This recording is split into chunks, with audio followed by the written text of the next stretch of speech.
Super 6 super 0 చేశాడు. 1500 మహిళలకు ఇస్తాడు, ఇచ్చాడా? ఇవ్వలా. అదేవిధంగా నిరుద్యోగులకు 3000 రూపాయలు వృత్తి ఇస్తాడు, ఇచ్చాడా? ఇవ్వలా. 20 లక్షల ఉద్యోగాలు ఇస్తాడు, ఇచ్చాడా? కొత్తగా ఈ 2 సంవత్సరాలు ఒక పెన్షన్ కూడా శాంక్షన్ చేసిన పరిస్థితి లేదు. 50 సంవత్సరాలు దాటిన వాళ్ళకి బీసీలకు కానీ ఎస్సీలకు కానీ ఎస్టీలకు కానీ పెన్షన్లు ఇస్తాడు, ఇచ్చాడా? ఇళ్ల స్థలాలు ఇవ్వాల, ఇల్లు కట్టుకోవడం డబ్బులు ఇవ్వాల. ఆల్రెడీ కట్టినటువంటి ఆఖరి దశలో ఉన్న ఇళ్ళకు కూడా నిర్మాణాలకు డబ్బులు ఇవ్వట్లా. అదేవిధంగా ఆయన ఇచ్చిన వాగ్దానాలు అలా ఉంటే ఇక్కడ మళ్ళీ లోకల్గా మేము అధికారంలోకి వస్తే మీ ఇళ్లకు లోన్ రద్దు చేస్తాం, మీకు రుణమాఫీ చేస్తాం, చంద్రబాబు అయిపోతే నా జేబులో డబ్బులు ఇస్తా, ఇవన్నీ సొల్లు కబుర్లు ఇక్కడ చెప్పారు అక్కడ చెప్పారు. మొత్తం ఢిల్లీ నుంచి గల్లీ దాకా చెప్పారు. ఎవడికి వచ్చింది ఆడు చెప్పాడు. ఏ ఒక్క వాగ్దానాన్ని నెరవేర్చాల. ప్రజలైతే ఇవన్నీ గమనిస్తున్నారు. కాబట్టి మనకి రేపు జరగబోయేటువంటి స్థానిక సంస్థల ఎన్నికల్లో ఎవరు కూడా భయపడాల్సిన అవసరం లేదు. కొంతమందిని జైలుకి పంపిస్తారు, వెళ్ళొద్దాం 3 నెలలు 2 నెలలు 4 నెలల్లో పంపుతారు. ఎవరు కూడా అధైర్యపడవద్దు, భయపడాల్సినటువంటి అవసరం కూడా లేదు. జగన్మోహన్ రెడ్డి గారు ఎక్కడ కూడా యునానిమస్ అవ్వకూడదని చెప్పారు. యునానిమస్ అవ్వకుండా మనం పోటీలు పెట్టి మన పార్టీ జగన్మోహన్ రెడ్డి గారు 2019 నుంచి 24 దాకా ఆయన ఇచ్చినటువంటి మాట, ఆయన చెప్పినటువంటి చేసినటువంటి కార్యక్రమాలు ప్రజలకు తీసుకెళ్దాం. చంద్రబాబు నాయుడు, పవన్ కళ్యాణ్, బీజేపీ కూటమిగా వచ్చి ఈ కూటమిలో ఉన్నటువంటి ప్రజల్ని ఈ పార్టీలు ఎలా మోసం చేసే అన్నది కూడా ప్రజల దగ్గరికి తీసుకెళ్దాం. తప్పకుండా ప్రజలు అధికారం ఉన్నా 164 సీట్లు ఉన్నా మీరు 4 ఉన్నా 6 ఉన్నా ప్రజలైతే భయపడేటువంటి పరిస్థితి ఉండదు. ఈ రాష్ట్ర ప్రజలు రేపు జరగబోయేటువంటి స్థానిక సంస్థల ఎన్నికల్లో తప్పకుండా బుద్ధి చెబుతారు. అదేవిధంగా ఈరోజు రైతాంగం నీళ్లు లేక తీవ్ర ఇబ్బందుల్లో ఉంది. పులిచెంతలో 30 టీఎంసీలు నీళ్లు ఉన్నాయి. పట్టిసీమ నుంచి నీళ్లు తోడుతున్నాడు, సముద్రంలో కూడా కలుస్తున్నాయి గోదావరి నీరు. పైన ఆల్మట్టి నిండింది, తుంగభద్ర జోరాల కూడా నీళ్లు వచ్చినాయి. అయినా కూడా నీళ్లు ఉంచుకొని కూడా వదల. ఏంట్రా బాబు అని అడిగితే నిన్న శశాన్ని వీళ్ళందరూ ఎస్సీ దగ్గరికి వెళ్ళి అడిగారు. మన జిల్లా వాళ్ళు నీళ్ళు లేక రైతులు ఇబ్బంది పడుతున్నారు. కాలువలో సగం నీళ్లు ఉన్నాయి, సగం ఒంట్లో మోటార్లు పెట్టి తోడుకోవాల్సినటువంటి పరిస్థితి ఉంది. రైతాంగం డీజిల్ కింద అయిపోతున్నారు, వాళ్ళు ఇబ్బంది పడుతున్నారు. ఎందుకు వదలలేదు నీళ్ళు అంటే మాదేం లేదు సార్, పైనుంచి చెప్పాలంటారు వాళ్ళు. పైనుంచి అడిగితే ఏంట్రా బాబు అంటే రేపు త్రాగునీరుకు కావాలి కదా, ఒకవేళ వానలు పడి ఇదేం దరిద్రం. పెళ్లి కూతురుని తీసుకురమ్మంటే ఎవడో ఏదో చెప్పాడంట. అంటే ఇప్పుడు అసలు వర్షాలు ఎప్పుడు పడతాయి కృష్ణానదికి? ఆగస్టు సెప్టెంబర్ అక్టోబర్లో వానలు పడతాయి. కృష్ణా నదికి ఆగస్టు సెప్టెంబర్ వస్తాయి. ఇప్పుడు అసలు వాళ్ళ ఆగస్టు 3వ తారీఖు 4వ తారీఖు వచ్చింది. అసలు ఆగస్టు ఫస్ట్ వీక్లోనే పెళ్లి కూతురుని తీసుకురండి అంటే అక్టోబర్ రేపు సమ్మర్కి వాటర్ తాగడానికి నీళ్ళు లేకపోతే ఏం చేయాలంటారు. అంటే సమ్మర్కి ఇవన్నీ నిండినాక పంటలన్నీ ఎండిపోయి మొత్తం నాశనం అయిపోయినాక అప్పుడు అక్టోబర్లో ఫ్లడ్ వచ్చిందని ఇవన్నీ సముద్రంలోకి వదులుతారు. కాబట్టి రైతాంగాన్ని ఇబ్బంది పెడుతున్నారు. వాళ్ళకి ఎరువులు కావాలంటే ఓటీపీలు కావాలి, వెళ్ళి అక్కడ గంటల షాపులో కూర్చోవాలి. ఎరువులు ధరలు పెరిగినాయి. ఆక్వా రైతాంగం ఉంది మనకు 1-2 మండలాల్లో. ఆక్వా రైతులు ఇబ్బంది పడుతున్నారు, సామాన్యమైనటువంటి ప్రజలు ఇబ్బంది పడుతున్నారు. రాజకీయ పార్టీలలో ఉన్నటువంటి నాయకత్వం మీద దొంగ కేసులు పెడుతున్నారు. వాళ్ళ భార్యలు బట్టలు వాళ్ళే చించేసుకుంటున్నారు, మన మీద కేసులు పెడుతున్నారు తీసుకొచ్చి. నిన్న అనంతపూర్లో విశాల మన ఎమ్మెల్యే చూశారు కదా, విరూపాక్షి అతను వెళ్ళాడు, మాట్లాడాడు, వచ్చేసాడు. రాత్రి ఇంటికాడ పోడుకున్నాడు, తలుపులు బాగా కూడా తీసుకుపోయారు. ఏంట్రా అంటే అమ్మాయి బట్టలు చించేసాడు అని చెబుతున్నారు.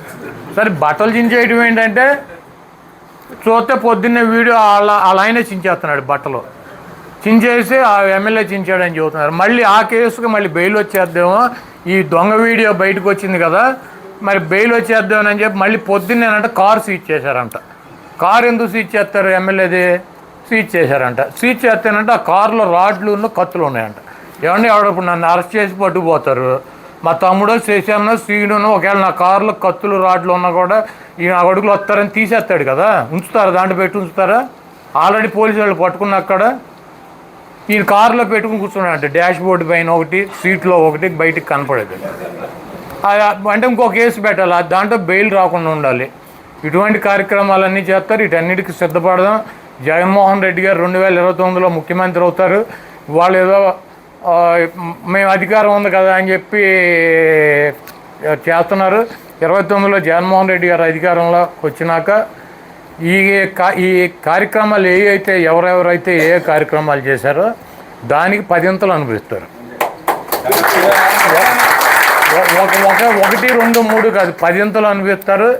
జగన్మోహన్ రెడ్డి గారిని, ఈ వైఎస్ఆర్ కాంగ్రెస్ పార్టీని ఇటువంటి ఉడతూపులతో, ఇటువంటి అక్రమ కేసులతో, ఇటువంటి నిర్బంధాలతో జగన్మోహన్ రెడ్డి గారిని ఒక్క అంగుళం కూడా ఆపలేరు వీళ్ళు ఎవరో కూడా.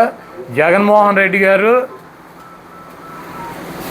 నీతిగా, నిజాయితీగా, అబద్ధం ఆడకుండా ప్రజలను నమ్ముకొని ప్రజల కోసం పార్టీ పెట్టి అదే దారిలో పోరాటం చేస్తున్నటువంటి వీరుడు జగన్మోహన్ రెడ్డి. ఇటువంటి జగన్మోహన్ రెడ్డి లాంటి వీరుడిని కుక్కమూతి పిందెలు ఈ రాజకీయం కోసం భార్య బట్టలు చించేటువంటి పార్టీలు, రాజకీయాల్లో 4 ఓట్ల కోసం అర్థమైనటువంటి అబద్ధాలు చెప్పేటువంటి ఈ రాజకీయ నాయకులకి జగన్మోహన్ రెడ్డి గారికి నక్కకే నాగలోకానికి ఉన్నంత డిఫరెన్స్ ఉంటుంది. ఈ డిఫరెన్స్ను ఇప్పటికే రాష్ట్ర ప్రజలు గుర్తించారు. తప్పకుండా జగన్మోహన్ రెడ్డి గారికి మనందరం కూడా మద్దతుగా ఉందాం. మీరు ఇప్పుడు జగన్మోహన్ రెడ్డి గారికి చెబుతారు కులాల మధ్య అంటే వైసీపీ కుంపట్లు పెడద్దంట, కులాల మధ్య వైసీపీ కుంపట్లు పెడద్దని చెబుతున్నారు. మీరు చూసుకోండి, ఈ 20 రోజుల్లో మా పార్టీ వైసీపీ మీరు గ్రహించే ఉంటారు, లేకపోతే నేను కూడా గ్రహించాను, చాలామంది మాట్లాడుకుంటున్నది. ఇది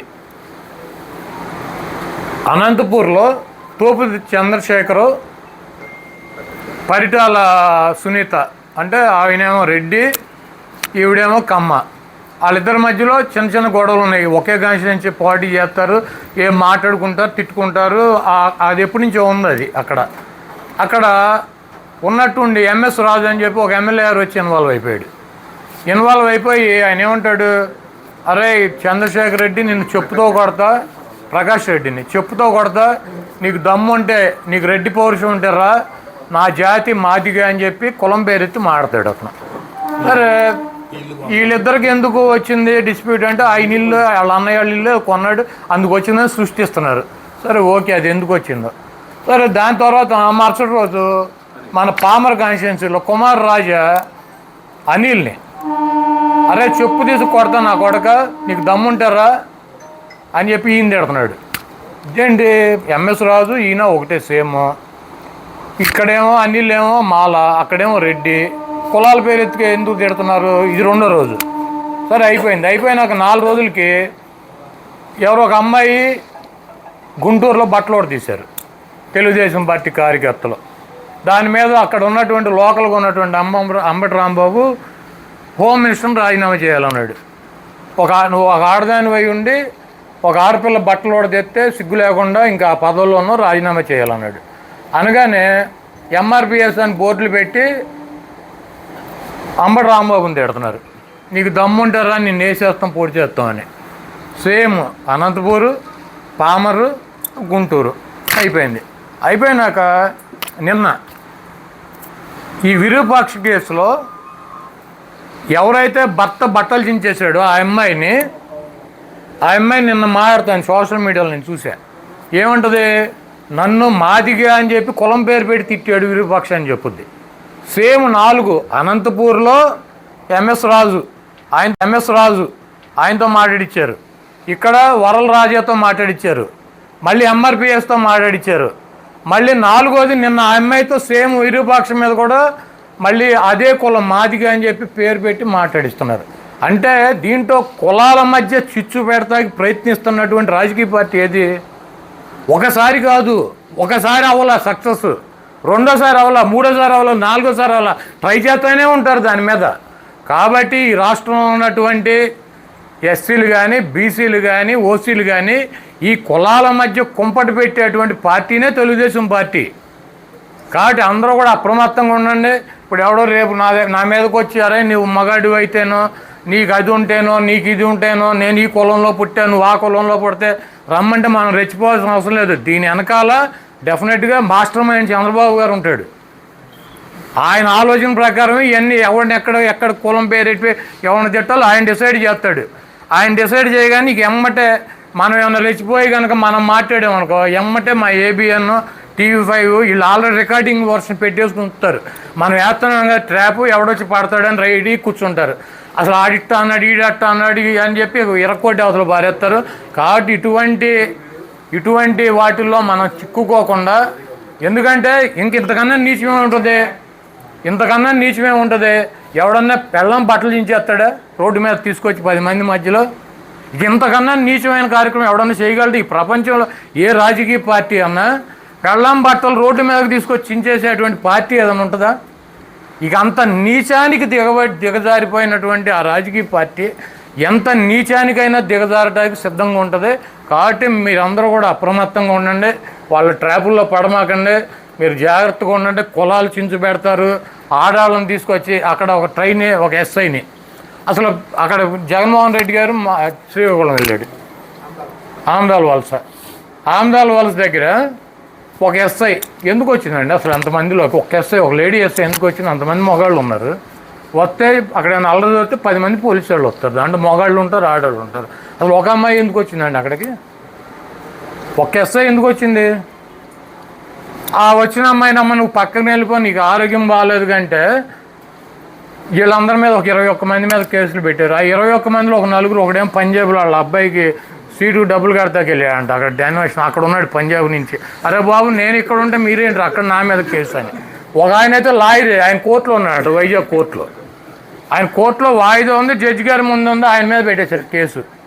కాబట్టి ఎంత నీచానికైనా ట్రాప్ చేయడానికి భార్యలను వాడతారు, పోలీస్ డిపార్ట్మెంట్ను వాడతారు. అంటే పోలీసులు అంటే మనమేమనుకుంటాం, మనకు రక్షణగా ఉంటే వాళ్ళు వచ్చారనుకుంటాం. ఆఖరికి ఫైనల్గా ఏంటంటే వాళ్ళ బట్టలు ఆలోచించుకుని మన మీద పెడతారు. కాబట్టి అసలు ఎవరిని నమ్మేటువంటి పరిస్థితి లేదు. చాలా అప్రమత్తంగా ఉండండి, జాగ్రత్తగా ఉండండి. అయినా కూడా కొన్ని తప్పవు, వెళ్ళొద్దాము. రేపు జరగబోయేటువంటి మున్సిపల్ ఎన్నికల్లో కానీ, జిల్లా పరిషత్తులో కానీ, మండల పరిషత్ ఎన్నికల్లో కానీ మన పార్టీ చేసినటువంటి కార్యక్రమాలని, తెలుగుదేశం పార్టీ కూటమి ప్రభుత్వం ఇచ్చినటువంటి వాగ్దానాలని, వాళ్ళు చేసినటువంటి మోసాలని కూడా అన్నింటినీ కూడా ప్రజల దృష్టికి తీసుకెళ్ళి డెఫినెట్గా వైఎస్ఆర్ కాంగ్రెస్ పార్టీ అభ్యర్థులను గెలిపించడానికి మనం అందరం కలిసి పనిచేద్దాం.